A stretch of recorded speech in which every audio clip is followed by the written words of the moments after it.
ಕಪ್ಪು ಅಕ್ಕಿ ನಾವು ಹೆಸರು ಕೇಳೋದಿಲ್ಲ. ಕಪ್ಪು ಅಕ್ಕಿಯಲ್ಲಿ ಸುಮಾರು 23 ಬಗೆಯ ಆ್ಯಂಟಿ ಆಕ್ಸಿಡೆಂಟ್ ಇರ್ತವೆ. ಚೈನಾದಲ್ಲಿ ಮುಖ್ಯವಾಗಿ ಹಿಂದೆ ರಾಜ ಮಹಾರಾಜರು ಬಳಸ್ತಿದ್ರು ಇದನ್ನು. ನಿಷೇಧಿತ ಆಹಾರ ಅಂತ ಮಾಡಿದ್ರು. ನಿಷೇಧಿತ ಆಹಾರ ಅಂದರೆ ರಾಜ ಮಹಾರಾಜರಿಗೆ ಮಾತ್ರ ಮೀಸಲು ಅಂತ ಹೇಳಿ. ಅಷ್ಟು ಪೋಷಕ ಸತ್ವ ಅದರಲ್ಲಿದ್ದು.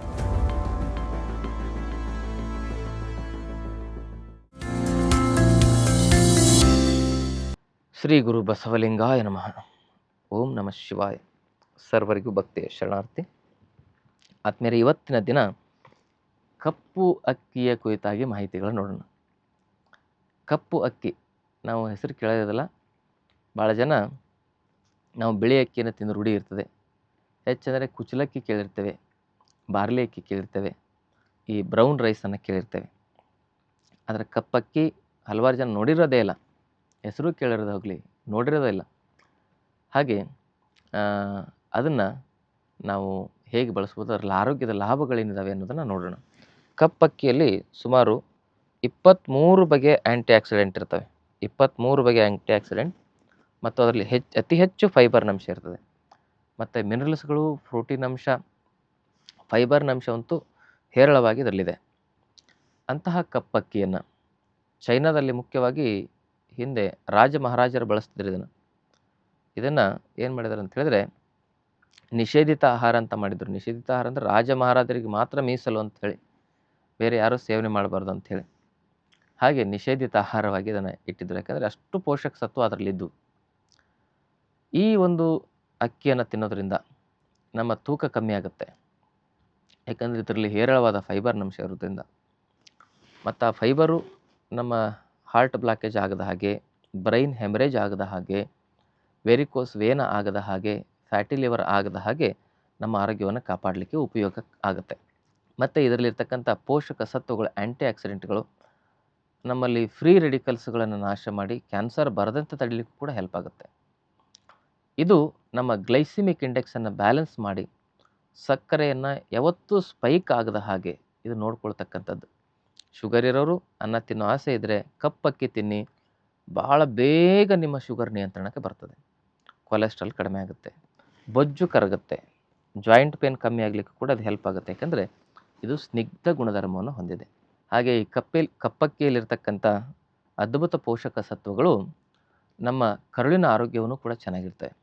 ಕರುಳಿನಲ್ಲಿರ್ತಕ್ಕಂಥ ಗಟ್ ಬ್ಯಾಕ್ಟೀರಿಯಾಗಳನ್ನು ಇದು ಕ್ರಿಯಾಶೀಲಗೊಳಿಸಿ ಕರುಳಿನ ಆರೈಕೆಯನ್ನು ಇದು ಮಾಡ್ತದೆ. ಹಾಗೆಯೇ ಕರಳಿಗೆ ಬೇಕಾಗಿರೋ ಫೈಬರ್ ಅಂಶವನ್ನು ಒದಗಿಸೋದ್ರ ಜೊತೆಗೆ ಮಲಬದ್ಧತೆಯ ಪರಿಹಾರಕ್ಕೂ ಕೂಡ ಈ ಅನ್ನ ಉಪಯೋಗ ಆಗುತ್ತೆ.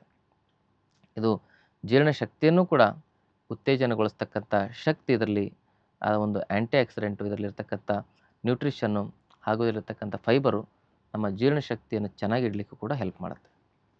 ಅದಷ್ಟೇ ಅಲ್ಲದೆ ಯಾರಿಗೆ ದೇಹದ ಒಂದು ಮಾಂಸಖಂಡಗಳ ಬಲವರ್ಧನೆ ಮಾಡ್ಕೊಳ್ಬೇಕಂತ ಆಸೆ ಇರುತ್ತೆ, ಬಾಡಿ ಬಿಲ್ಡ್ ಮಾಡಬೇಕಂತ ಆಸೆ ಇರುತ್ತೆ, ಅಂಥವ್ರು ಈ ಅನ್ನದ ಜೊತೆಗೆ ತುಪ್ಪ, ಬೆಲ್ಲವನ್ನು ಹಾಕಿ ಸೇವನೆ ಮಾಡೋದ್ರಿಂದ ಮಾಂಸಖಂಡಗಳ ವೃದ್ಧಿನೂ ಆಗುತ್ತೆ, ಬಲನೂ ಹೆಚ್ಚಾಗುತ್ತೆ. ಜಿಮ್ಗೆ ಹೋಗೋರು ಏನೇನೋ ಪ್ರೋಟೀನ್ ಪೌಡ್ರ್, ಆ ಪೌಡ್ರ್, ಈ ಪೌಡ್ರ್ ಅಂತ ತೆಗೆದುಕೊಂಡು ಕಿಡ್ನಿಗೆ, ಹಾರ್ಟಿಗೆ ಸಮಸ್ಯೆ ಮಾಡ್ಕೊಳ್ಳೋದಕ್ಕಿಂತ ಈ ಅಕ್ಕಿಯನ್ನು ನಾವು ಪುಡಿ ಮಾಡಿ ಅದರ ಗಂಜಿ ಮಾಡಿ ಅದರಲ್ಲಿ ಬೆಲ್ಲ ತುಪ್ಪ ಹಾಕ್ಕೊಂಡು ಸೇವನೆ ಮಾಡ್ಬೋದು. ಅಥವಾ ಅನ್ನವನ್ನು ಮಾಡಿ ಅದರಲ್ಲಿ ಬೆಲ್ಲ ತುಪ್ಪ ಹಾಕಿ ಸೇವನೆ ಮಾಡೋದ್ರಿಂದ the richest fibre and protein ಇದರಲ್ಲಿ ನಮಗೆ ಸಿಗ್ತದೆ. ಏನು ದೇಹದ ಬೆಳವಣಿಗೆ ಅಂತ ಏನು ಮಾಡಲಿಕ್ಕೆ ಇಚ್ಛೆ ಇರ್ತದೆ ಅವರಿಗಿದು ಸೂಕ್ತವಾದ ಆಹಾರವನ್ನು ಆಗುತ್ತೆ. ಮತ್ತು ಫೈಬರ್ ಅಂಶ ಯಥೇಚ್ಛವಾಗಿರೋದ್ರಿಂದ ತೂಕ ಕಮ್ಮಿ ಮಾಡೋರು ಕೂಡ ಈ ಅನ್ನವನ್ನು ಸೇವನೆ ಮಾಡೋದ್ರಿಂದ ಹೊಟ್ಟೆ ತುಂಬದಂಗೆ ಇರ್ತದೆ. ಆಮೇಲೆ ಬೇಗ ಹೊಟ್ಟೆ ಹಸಿವಾಗೋದಿಲ್ಲ, ಫ್ಯಾಟ್ ಮೆಟಾಬಲಿಸಮ್ ಚೆನ್ನಾಗಿರ್ತದೆ.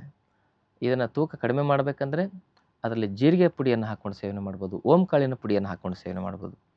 ತೂಕ ಹೆಚ್ಚಿಗೆ ಆಗಲಿಕ್ಕೆ ಬೆಲ್ಲ ಹಾಕಿ ತುಪ್ಪ ಹಾಕಿ ಸೇವನೆ ಮಾಡಿದರೆ, ತೂಕ ಕಮ್ಮಿ ಮಾಡಲಿಕ್ಕೆ ಈ ಅನ್ನದಲ್ಲಿ ಜೀರಿಗೆ ಪುಡಿ ಅಥವಾ ಬೇಯಿಸೋ ಸ್ನಾನದಲ್ಲಿ ಜೀರಿಗೆ ಹಾಕ್ಬೋದು, ಓಂಕಾಳು ಹಾಕ್ಬೋದು. ಈ ರೀತಿಯಾಗಿ ಇದನ್ನು ಸೇವನೆ ಮಾಡ್ಬೋದು. ಇದು ಕಪ್ಪು ಅಕ್ಕಿಯ ಒಂದು ಅದ್ಭುತ ಪ್ರಯೋಜನಗಳು. ಇದು ನಮ್ಮ ಪ್ರಾಣಶಕ್ತಿಯನ್ನು ಕ್ರಿಯಾಶೀಲಗೊಳಿಸುತ್ತೆ. ಅದರ ಜೊತೆಗೆ ನಮ್ಮ ರೆಜಿಸ್ಟ್ರೆನ್ಸನ್ನು ಹೆಚ್ಚಿಸೋದ್ರ ಜೊತೆಗೆ ನಮ್ಮ ಮೆದುಳನ್ನು ಚುರುಕು ಮಾಡುತ್ತೆ. ಹಾಗೂ ನಿದ್ರಾಹೀನತೆ ಸಮಸ್ಯೆ ಇರತಕ್ಕಂಥವ್ರಿಗೂ ಕೂಡ ಇದು ಉತ್ತಮ ಆಹಾರ ಅಂತ ಹೇಳ್ಬೋದು. ಯಾಕಂದರೆ ಇದು ನಮ್ಮ ಮೇಧಧಾತುವನ್ನು ಕ್ರಿಯಾಶೀಲಗೊಳಿಸಿ ಮತ್ತು ಮೇಧ್ಯ ಅಂಶವಾಗಿ ಇದು ಮೆದುಳಿಗೆ ಪೋಷಣೆಯನ್ನು ಮಾಡಿ ನಿದ್ರಾಹೀನತೆ ಸಮಸ್ಯೆಗೂ ಕೂಡ ಪರಿಹಾರವನ್ನು ಒದಗಿಸ್ತಕ್ಕಂಥ ಒಂದು ಆಹಾರ ಅಂತ ಹೇಳ್ಬೋದು. ಈ ಮಾಹಿತಿ ಇಷ್ಟವಾದಲ್ಲಿ ವಿಡಿಯೋನ ಶೇರ್ ಮಾಡ್ಕೊಳ್ಳಿ, ಜೊತೆಗೆ ಚಾನಲ್ನ ಸಬ್ಸ್ಕ್ರೈಬ್ ಮಾಡ್ಕೊಳ್ಳಿ. ನಮ್ಮ ಆರೋಗ್ಯ ಕೇಂದ್ರದಲ್ಲಿ 5 ದಿನದ ಆರೋಗ್ಯ ಶಿಬಿರವನ್ನು ನಾವು ನಡೆಸ್ತಾ ಇದ್ದೇವೆ. ಆ ಶಿಬಿರಕ್ಕೆ ಭಾಗವಹಿಸೋದ್ರ ಮೂಲಕ ಯೋಗ, ಪ್ರಾಣಾಯಾಮ, ಧ್ಯಾನ ಇವೆಲ್ಲವನ್ನು ವೈಜ್ಞಾನಿಕವಾಗಿ ನಾವು ತಿಳಿಸ್ಕೊಡ್ತೇವೆ. ಅದನ್ನು ಕಲಿಬೋದು. ಆರೋಗ್ಯದ ವಿಚಾರದಲ್ಲಿ ಆಹಾರ ಪದ್ಧತಿ, ಜೀವನ ಪದ್ಧತಿ ಹೇಗಿರಬೇಕು ಅನ್ನೋದನ್ನು ನಿಮಗೆ ಪ್ರವಚನಗಳ ಮೂಲಕ, ಸತ್ಸಂಗದ ಮೂಲಕ ಅಲ್ಲಿ ನಿಮಗೆ ಸ್ಪಷ್ಟವಾಗಿ ಮಾಹಿತಿಯನ್ನು ಕೊಡ್ತೇವೆ. ಅದರ ಪ್ರಯೋಜನವನ್ನು ಪಡ್ಕೊಳ್ಳಿಕ್ಕಾಗಿ ತಾವು ಶಿಬಿರಕ್ಕೆ ಭಾಗವಹಿಸಿ. ತಮ್ಮೆಲ್ಲರಿಗೂ ಶರಣು ಶರಣಾರ್ಥಿ. ಇನ್ನಷ್ಟು ಆಯುರ್ವೇದ ಮತ್ತು ಯೋಗ ಚಿಕಿತ್ಸೆ ಟಿಪ್ಸ್ಗಾಗಿ Vaidyashree health tips channel subscribe ಮಾಡಿ. ಹಾಗೆ ಫೇಸ್ಬುಕ್, ಇನ್ಸ್ಟಾಗ್ರಾಂನಲ್ಲಿ ಫಾಲೋ ಮಾಡಿ.